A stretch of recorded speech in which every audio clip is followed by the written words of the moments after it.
If tomorrow something happens to Taiwan, the phone in your hand could double in price. Electric cars could vanish from showrooms, AI development might grind to a halt, and the economy you live in could slip into recession before most people even understand why. It sounds extreme until you realize this tiny island most Americans barely think about has become the single most important choke point in the modern world. Taiwan has only 23 million people, roughly the population of Florida, a piece of land smaller than Maryland, and yet it has enough leverage to pull the United States, China, and the entire global economy into a confrontation nobody really wants, but nobody can walk away from. So here is the uncomfortable question. Why is the United States willing to risk its future to protect 23 million people on an island thousands of miles away that most Americans could not find on a map 10 years ago? If you care about analysis that is not loud but has a direct impact on your wallet and your daily life, hit subscribe. And comment below, how far do you think the U.S. is actually willing to go to defend Taiwan? Because once you understand what is really at stake here, you may never look at your phone, your car, or the word power the same way again. Most people think this is about military strength, missiles, aircraft carriers, whether Taiwan declares independence. But if that were the whole story, this conflict would have ended decades ago. The truth is the U.S. China competition is not playing out on political maps. It is happening inside the global supply chain, and that changes absolutely everything. Because in modern geopolitics, power does not belong to the strongest. It belongs to whoever cannot be replaced. If the entire system collapses without you, you have become the ultimate leverage.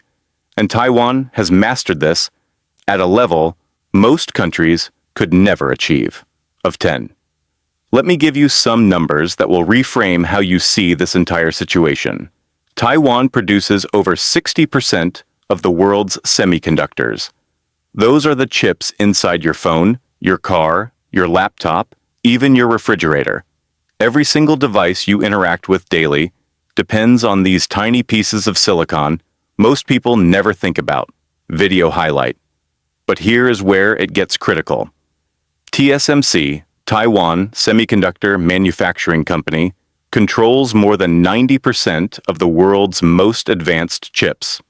The ones that power artificial intelligence, the ones that run data centers, the ones that enable autonomous vehicles, the ones that make your smartphone actually smart. Video highlight.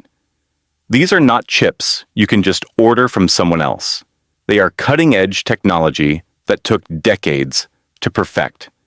And right now, no other country can manufacture them at scale. Not the United States, not China, not Japan, not South Korea. Taiwan stands alone. Think about it this way. If chips are the oil of the 21st century, then Taiwan is the Middle East, and TSMC is the Saudi Aramco of the digital world. Except there is one massive difference. You can find oil in dozens of countries across multiple continents. Venezuela has oil. Canada has oil. Russia has oil. The Middle East does not have a true monopoly anymore. But advanced semiconductors, the kind that run everything from F-35 fighter jets to ChatGPT, Taiwan is essentially the only option. And that creates a dependency unlike anything the world has seen before. Now let me paint you a picture of what a disruption would actually look like. If Taiwan's chip supply chain were interrupted for just 60 to 90 days, major tech corporations would freeze production, automotive companies would slash their workforce, and consumers would pay the price first. Your next iPhone? Delayed indefinitely or simply unavailable. That electric vehicle you have been eyeing? Production halted. The AI tools you use for work? Development frozen. Your gaming console? Good luck finding one. Even basic appliances like washing machines and refrigerators would become scarce because they all contain semiconductors. But it goes deeper than inconvenience. Goldman Sachs estimated that a Taiwan conflict could trigger a global economic contraction of over $2 trillion in the first year alone. Manufacturing sectors across North America, Europe, and Asia would collapse simultaneously. Stock markets would plunge into territory we have not seen since the Great Depression. Unemployment would spike as companies that depend on chips lay off millions of workers. Of 10. And here is what should terrify policymakers. This is not a scenario 20 years down the road. This is a risk within the next presidential term. This is something that could happen while you are still paying off your current car loan. The fragility is already visible if you know where to look. During the pandemic, a relatively minor chip shortage caused absolute chaos. Automakers could not finish cars. New vehicles sat in parking lots, 95% complete, waiting for chips worth less than $100. Gaming consoles disappeared from shelves for months. Appliance prices surged by 20 to 30%. People waited 6 months for a dishwasher. Learn documentary that was just a supply hiccup. A disruption, not a destruction. Now imagine a complete shutdown. Imagine Taiwan's factories going dark for 6 months, for a year. The economic devastation would make 2008 look like a minor correction. But before we go further, let me tell you about a moment that changed Washington's entire perspective. A moment that revealed just how vulnerable America really is. A moment that nobody in the Pentagon will ever forget. In 2021, Ford, one of America's oldest and most iconic automakers, was forced to halt production of the F-150. If you do not know, the F-150 is not just a truck.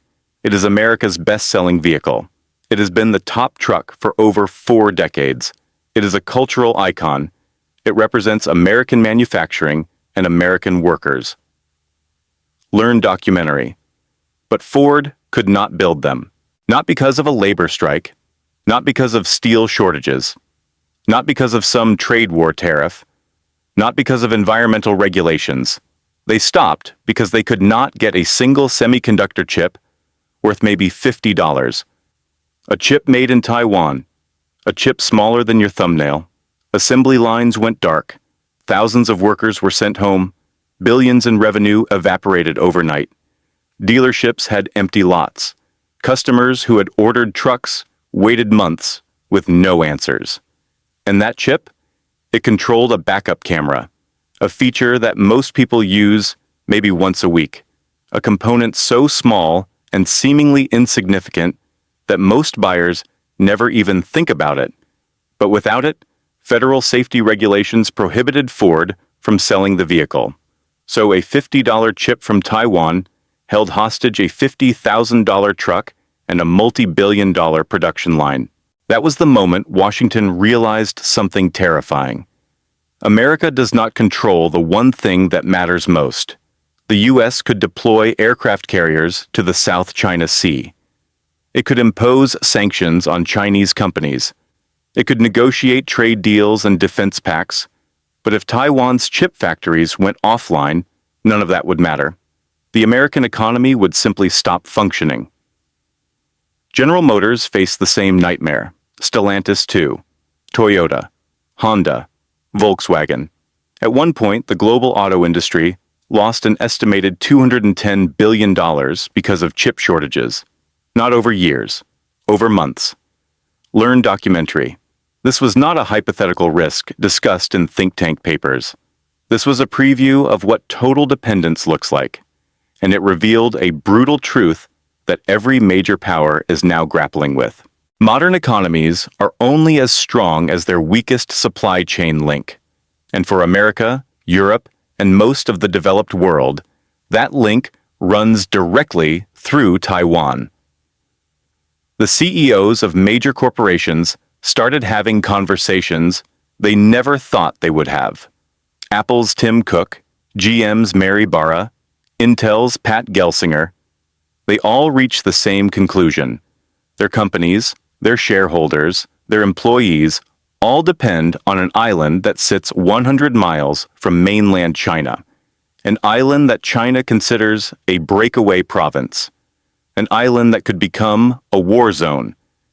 Now you might be wondering, why does not the U.S. just build its own advanced chip factories? Why not become self-sufficient? Fair question. And America is trying. The CHIPS Act, passed in 2022, allocated over $50 billion to boost domestic semiconductor production. It is one of the largest industrial policy investments in modern American history, of 10. But here's the problem. Building a state-of-the-art chip fabrication plant, what insiders call a fab, costs between $15 billion and $20 billion. And that is just the construction. That does not include the research and development. That does not include the trial and error. That does not include the inevitable delays and cost overruns. Then you need the expertise. TSMC has spent 30 years perfecting nanometer-scale manufacturing processes. Their engineers have institutional knowledge that cannot be downloaded or copied. It cannot be stolen through espionage. It is built through decades of trial, error, iteration, and problem-solving that happens on the factory floor. It is the kind of knowledge that exists in people's heads and hands, not in manuals or databases. Video highlight: you also need the ecosystem. Chip manufacturing is not a standalone operation. It requires hundreds of specialized suppliers for equipment, materials, and chemicals. It requires suppliers who can deliver components with tolerances measured in nanometers. Taiwan has spent generations developing this network. It is an interconnected web of expertise that cannot be replicated quickly. Intel, America's leading chipmaker and once the dominant force in semiconductors, has struggled to match TSMC's capabilities. Despite massive investments, despite hiring top talent, despite government support, Intel has fallen years behind in manufacturing the most advanced processors. They announced plans to catch up by 2025. Then 2026, now they are targeting 2027 or 2028. And even that timeline is uncertain. Of 10. And then there is the talent problem. Taiwan produces tens of thousands of semiconductor engineers annually. These are not general electrical engineers. These are specialists trained specifically in semiconductor physics, process engineering, and nanofabrication. The U.S. does not have nearly enough graduates with the specialized skills required. American universities are ramping up programs, but training a semiconductor engineer takes 4 to 6 years. You cannot speed run expertise. So even with enormous government investment, even with bipartisan political will, even with private sector commitment, America is looking at a minimum of 10 to 15 years before it could theoretically match Taiwan's production capacity. And that is assuming everything goes perfectly. No technical setbacks, no talent shortages, no cost overruns that kill political support. Meanwhile, Taiwan is not standing still. TSMC is already developing 2-nanometer chip technology. They are researching 1-nanometer processes. They are pushing the boundaries of what is physically possible. By the time America catches up to today's standards, Taiwan will have moved even further ahead. It is like chasing a train that keeps accelerating. Video highlight: this is why Taiwan's position is so powerful. It is not just about having factories. It is about having an irreplaceable combination of technology, expertise, infrastructure, and ecosystem that took decades to build and cannot be replicated quickly. Now here is the part most analysts will not say out loud. The part that makes this situation so dangerous. China does not need to defeat the United States militarily. It just needs to make America dependent. And in many ways, that has already happened. In geopolitics, dependence always ends with losing the ability to choose. Right now, thousands of American companies rely on chips manufactured in Taiwan. Apple, the most valuable company in America, depends on TSMC for the processors in every iPhone, iPad, and Mac. Qualcomm, which powers most Android phones, depends on TSMC. NVIDIA, the AI chip giant that has become one of the most valuable companies in the world, depends on TSMC. AMD, which competes with Intel, depends on TSMC. These are not just tech companies. They are pillars of the American economy. They represent trillions in market value. They employ millions directly and indirectly, and they are all dependent on TSMC. If China could control Taiwan, it would not need to fire a shot at American soil. It would simply control the supply of chips. And that means controlling whether American companies can build products, whether the U.S. military can manufacture advanced weapon systems, whether American innovation continues at all. This is the nightmare scenario, keeping Pentagon strategists awake at night. Not tanks rolling across borders, not missiles flying, but the slow suffocation of American technological leadership through supply chain control. Because Taiwan is not the target. Taiwan is the leverage. Think of it like this. If you owe the bank $1,000, you have a problem. If you owe the bank $1 million, the bank has a problem. Taiwan has made itself so valuable to the global economy that its instability becomes everyone's crisis. That is power. China understands this better than most Western analysts give them credit for. That is why their strategy around Taiwan is not about immediate invasion.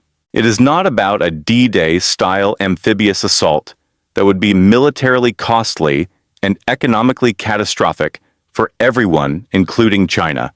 Their strategy is about patience, pressure, incrementalism, slowly shifting the balance until the costs of defending Taiwan outweigh the benefits, until American resolve weakens, until Europe decides it is not worth the economic pain, until Taiwan itself loses confidence in American commitment. They are playing a long game measured in decades, not years. And they are betting that America's attention span, shaped by 4-year election cycles and quarterly earnings reports, is shorter than their timeline. History suggests that bet might be correct. So let us talk about what defending Taiwan actually means for America. The uncomfortable truths that politicians avoid discussing in public. The U.S. has no formal treaty obligation to defend Taiwan. That is important to understand. America has formal defense treaties with Japan, South Korea, the Philippines, and Australia, but not Taiwan. Reddit, the Taiwan Relations Act of 1979, says, America will provide Taiwan with defensive weapons and maintain the capacity to resist force. But it deliberately does not commit the U.S. to military intervention. The language is intentionally vague. Reddit.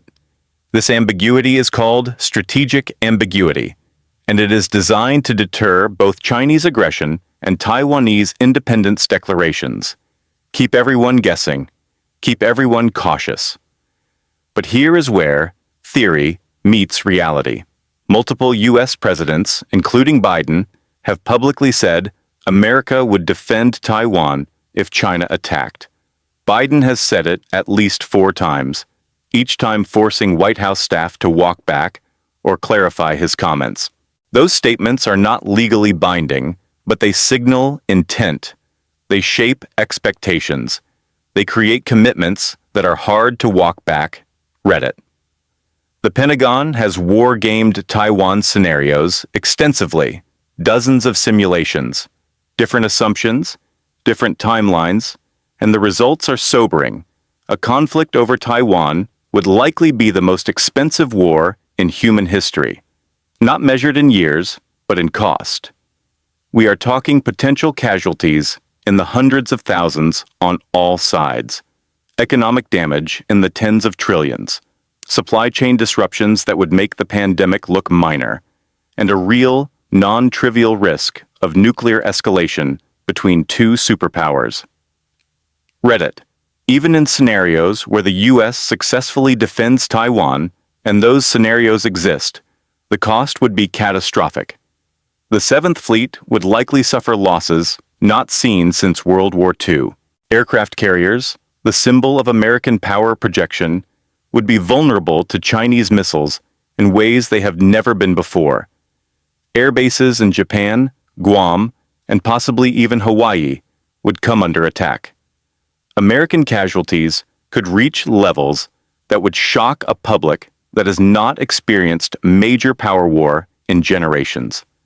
And the American public would be asked to sacrifice blood, treasure, and economic stability for an island most could not locate on a map a year ago. An island that does not have a formal defense treaty with the U.S.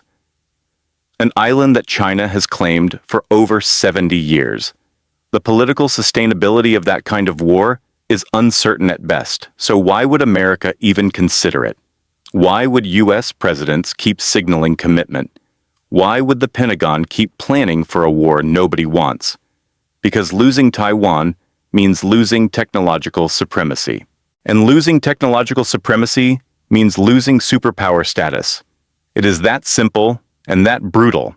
If China controls Taiwan and its chip manufacturing, they control the future of AI, quantum computing, autonomous weapons, space technology, and every other field that depends on advanced semiconductors.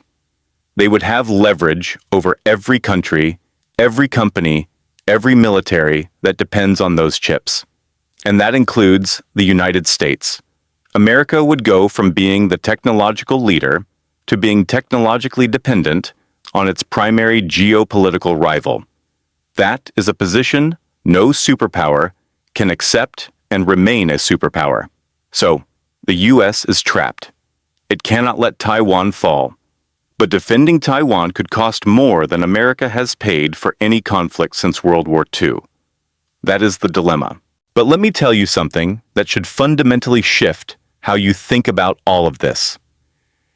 In the modern world, the greatest power does not come from controlling the most territory. It does not come from having the biggest military or the most nuclear weapons. The greatest power comes from being the one thing the system cannot survive without. Of 10. That is the principle that built Amazon, Google, Facebook, and every platform you use daily. They did not win by being the biggest at first. They won by making themselves indispensable, by creating network effects and dependencies that make switching impossible. Taiwan, specifically TSMC, has achieved this on a geopolitical scale. They are not the largest economy. They are smaller than Poland. They do not have the biggest military. Their defense budget is a fraction of South Korea's. But they have become so embedded in the global technology infrastructure that the world literally cannot function without them. And that is a form of power more durable than any military arsenal. Because weapons can be matched, armies can be built. But 3 decades of semiconductor expertise and infrastructure that cannot be replicated quickly. TSMC did not stumble into this position. This was deliberate strategy by Taiwan's government and TSMC's founder, Morris Chang. They realized Taiwan could never compete with China militarily. They could never match China's population or landmass. But they could become so economically valuable that the world, including China, would have a vested interest in Taiwan's stability. They turned vulnerability into leverage. And it worked, for now. Now here is what almost no one is talking about. The element that could change everything.